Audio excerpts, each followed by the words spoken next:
ইতিবাচক ধারায় শেষ হয়েছে ঢাকা স্টক এক্সচেঞ্জের লেনদেন। সার্বিক সূচক ডিএসসি এক্স 109 পয়েন্ট বেড়ে দাঁড়িয়েছে 5024-এ। বেচা কেনা হয়েছে 635 কোটি টাকার। লেনদেনে অংশ নেওয়া প্রতিষ্ঠানগুলোর মধ্যে দর বেড়েছে 359টির, কমেছে 22টির, আর অপরিবর্তিত আছে 10টির দর।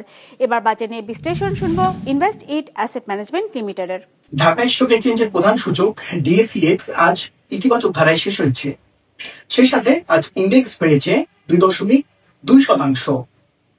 দিনের শুরু থেকেই পুরোটা সময় জুড়েই বাজার আজ ইতিবাচক ধারায় ছিল।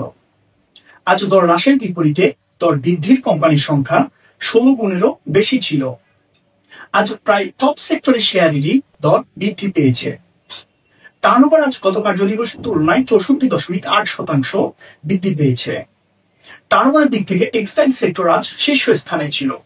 এরপরেই ছিল ইঞ্জিনিয়ারিং সেক্টর এবং ফার্মাসিউটিক্যাল সেক্টর। সিনটেক ইন্ডাস্ট্রিজ আজ টার্নওভারের দিক থেকে শীর্ষ শেয়ার ছিল। আজ সর্বোচ্চ দর বৃদ্ধি পেয়েছে আইএফআইসি ব্যাংক পিএলসি, যেখানে সর্বোচ্চ দর হ্রাস পেয়েছে মুনিসিপাল বাংলাদেশ পিএলসি।